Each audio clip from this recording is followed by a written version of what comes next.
नमस्कार, स्वागत है आपका हिमाचल न्यूज़ एंड अपडेट्स में। चलिए शुरू करते हैं आज की कुछ बड़ी खबरें। पहली खबर है, पाकिस्तानी फायरिंग में ज्वाली का जवान शहीद। उपमंडल ज्वाली के तहत गांव भलाड़ का एक जवान पाकिस्तान द्वारा की गई फायरिंग में शहीद हो गया। शहीद सिपाही ओंकार सिंह, जिनकी उम्र 51 वर्ष थी, जिला अमृतसर के तरन तारण में 103 बीएसएफ बटालियन में तैनात थे। सीमा पर घने कोहरे के बीच पाकिस्तान की तरफ से की गई फायरिंग में सिपाही ओंकार सिंह शहीद हो गए। यह समाचार घर वालों को मिलते ही पूरी पंचायत में सन्नाटा छा गया। रविवार को शहीद की तिरंगे में लिपटी पार्थिव देह उनके पैतृक गांव में पहुंची तो सारा गांव स्तब्ध रह गया। बाद में शहीद को उनके साथ आई सेना की टुकड़ी पुलिस बल द्वारा हवा में फायर दागकर सलामी दी गई और उनके बेटे नीतीश धीमान ने उन्हें मुखाग्नि दी। अगली खबर है, नए वेतन आयोग पर मुहर लगने की संभावना। आज मुख्यमंत्री जयराम ठाकुर के दिल्ली दौरे के चलते राज्य मंत्रिमंडल की बैठक आज शाम को होगी। इस बैठक में नए वेतन आयोग पर मुहर लगने की संभावनाएं हैं। वित्त विभाग कैबिनेट के सामने ये मामला रखने जा रहा है। राज्य में 1 जनवरी 2016 से नया वेतन आयोग लागू होना है और करीब 4.25 लाख कर्मचारी और पेंशनर इसका इंतजार कर रहे हैं। कैबिनेट में पे रिवीजन रूल्स पर भी चर्चा होगी और नए वेतन आयोग को लेकर बहुत सारी चीज़ें स्पष्ट हो जाएंगी। राज्य सरकार अपने कर्मचारियों को कितना फीसदी डीए देना चाह रही है, यह भी बात तय होगी। साथ ही नए वेतन आयोग का एरियर किस तरह से दिया जाएगा और पे कमीशन के लिए कौन से विकल्प कर्मचारियों को मिलेंगे, इसके साथ कर्मचारियों और पेंशनरों के लिए अलग अलग व्यवस्थाएं क्या होगी, यह स्थिति भी स्पष्ट की जाएगी। राज्य सरकार के बाद नया पे कमीशन लागू होने से कॉन्ट्रैक्ट कर्मचारियों को लेकर क्या फैसला लेती है और यह भी कैबिनेट को देखना होगा। मुख्यमंत्री जयराम ठाकुर पहले ही 1 जनवरी 2022 से नया वेतन आयोग देने की घोषणा कर चुके हैं, इसीलिए नए पे रिवीजन रूल्स पर फैसला होना जरूरी है। अगली खबर है, चौपाल में जले 3 मकान, 20 लाख रुपए का नुकसान।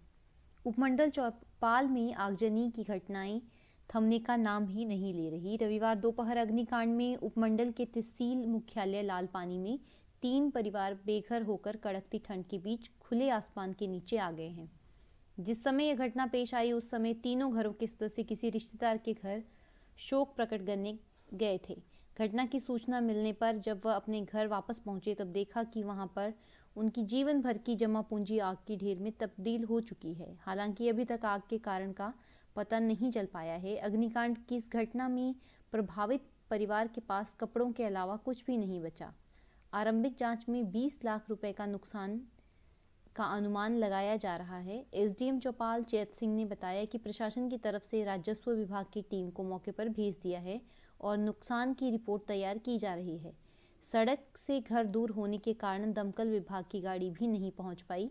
एसडीएम चौपाल चैत सिंह ने बताया कि उन्होंने प्रभावित परिवारों को 10-10 हज़ार की फौरी राहत प्रदान की है। अगली खबर है, पीजी रिजल्ट्स के लिए 3 महीने और करना पड़ेगा इंतजार।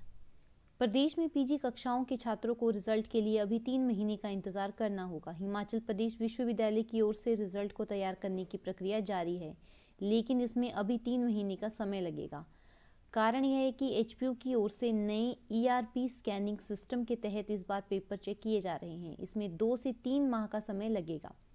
ईआरपी सिस्टम को मैनेज करने का काम आउटसोर्स कर्मियों को दिया गया है, जिसमें हर छात्र के हर एक पेपर को पहले स्कैन किया जाएगा, उसके बाद चेकिंग के लिए उसे विभिन्न कॉलेजों में परीक्षा केंद्रों में भेजा जाएगा।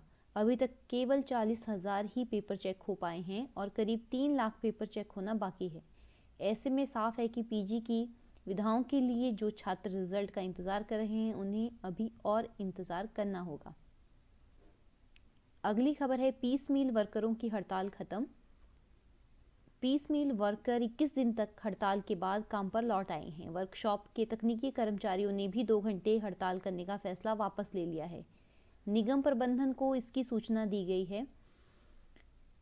कर्मचारियों ने वर्कशॉप में खड़ी 700 के करीब बसों को सप्ताह के भीतर ठीक करने की बात कही है। हड़ताल को लेकर बंद पड़े 250 रूट भी सोमवार से बहाल हो गए। यूनियन ने परिवहन मंत्री से वर्कशॉप में मशीनरियां और उपकरण उपलब्ध कराने की बात कही है ताकि काम में दिक्कत ना आए। शनिवार को बोर्ड ऑफ डायरेक्टर्स की बैठक में पीस मील कर्मचारियों को अनुबंध पर लाने का फैसला हुआ है।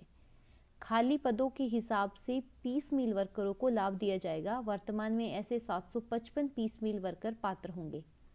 1 दिसंबर 2021 तक खाली पड़े 331 पदों पर इन्हें नियुक्तियां दी जाएंगी। शेष पीस मील वर्करों को 31 मार्च व 30 सितंबर 2020 तक रिक्त होने वाले पदों के अनुसार अनुबंध पर लाया जाएगा। अगली खबर है, कालका से 108 यात्रियों को लेकर पहली बार शिमला पहुंची चार्टर्ड विस्टाडोम।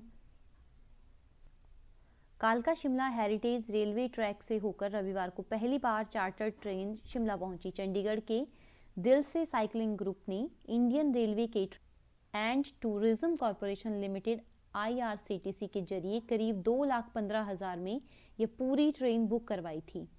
ट्रेन सुबह 5:30 पर कालका से रवाना हुई और 10:30 बजे शिमला पहुंची। शाम को 4:50 पर ट्रेन शिमला से कालका वापस लौट आई। चंडीगढ़ के साइकिलिंग ग्रुप दिल से के सदस्य अमनदीप सिंह ने बताया कि चंडीगढ़ में सुबह के समय साइकिलिंग करने वालों का हमारा ग्रुप है। सबने टॉय ट्रेन से शिमला घूमने का प्रोग्राम बनाया और IRCTC के जरिए 108 लोगों के लिए ट्रेन बुक की गई। यह पहली बार है कि जब इतने बड़े ग्रुप के लिए पूरी ट्रेन बुक हुई है। तो ये थी आज की कुछ बड़ी खबरें।